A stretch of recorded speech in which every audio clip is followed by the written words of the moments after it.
अब आइए हम प्रश्नों को देख लेते हैं कि पृष्ठ तनाव से संबंधित परीक्षाओं में कैसे प्रश्न पूछे जाते हैं, किस तरह के प्रश्न बनते हैं परीक्षाओं में। जैसे हमारा पहला प्रश्न है, द्रव बूंद की संकुचित होकर न्यूनतम क्षेत्र घेरने की प्रवृत्ति का कारण होता है पृष्ठ तनाव, श्यानता, घनत्व या वाष्प दाब।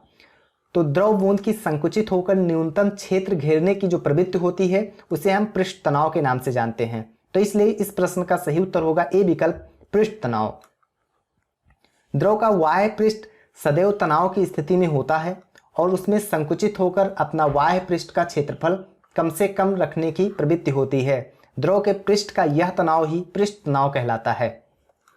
अगला प्रश्न है, वर्षा की बूंद की गोलाकार आकृति का कारण है। ऑप्शंस हैं द्रव का घनत्व, पृष्ठ तनाव, वायुमंडलीय दाब या गुरुत्व। तो वर्षा की जो बूंद होती है, जब बारिश होती है तो वर्षा की जो बूंदें होती हैं वो गोल होती हैं और उनकी जो गोलाकार आकृति होती है वो पृष्ठ तनाव की वजह से होती है। तो इसलिए इस प्रश्न का सही उत्तर होगा बी विकल्प, पृष्ठ तनाव। अगला प्रश्न है, पानी की बूंद गोलाकार होती है, इसका कारण है।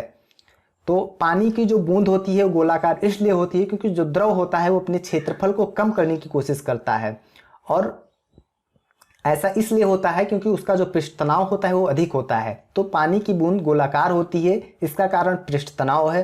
तो इसलिए इस प्रश्न का सही विकल्प होगा ए विकल्प, पृष्ठ तनाव। अगला प्रश्न है, तेल जल के तल पर फैल जाता है क्योंकि तेल जल की अपेक्षा अधिक घना है, तेल जल की अपेक्षा कम घना है, तेल का तल तनाव पानी से अधिक है, तेल का तल तनाव पानी से कम है। तो इस प्रश्न का सही उत्तर होगा डी विकल्प, तेल का तल तनाव पानी से कम है। क्योंकि जब तेल का पृष्ठ तनाव पानी से कम होगा तभी वो पानी की सतह पर फैल जाएगा, अगर ज़्यादा होगा तो नहीं फैलेगा। जैसे जब हम तेल की सतह पर पानी को डालेंगे तो वो नहीं फैलेगा, वो ऐसे बबल्स टाइप का बन जाएगा।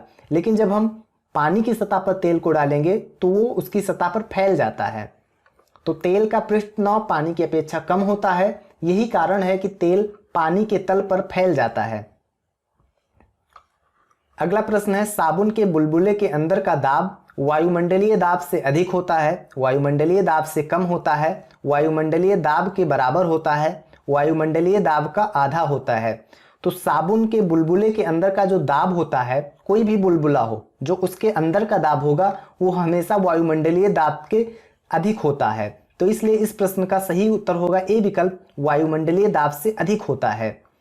बुलबुले के अंदर का दाब सदैव बाहर के वायुमंडलीय दाब से अधिक होता है। साबुन के घोल के बुलबुले इसलिए बड़े होते हैं क्योंकि जल में साबुन घुलने पर उसका पृष्ठ तनाव कम हो जाता है।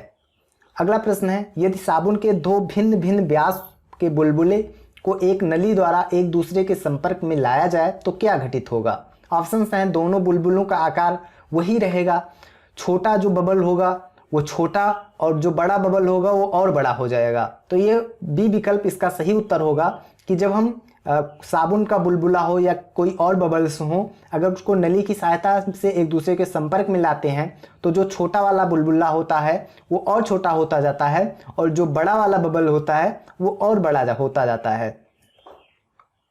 तो किसी बुलबुले का आकार उसमें भरी गैस के दबाव तथा पानी की फिल्म की त्रिज्या तथा मोटाई पर निर्भर करता है।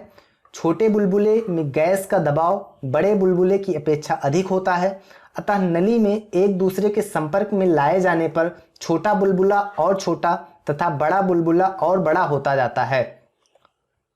तो आज की इस वीडियो में बस, अगले वीडियो में हम फिर मिलते हैं कुछ नए प्रश्नों के साथ में, एक नई टॉपिक के साथ में। तब तक के लिए नमस्कार।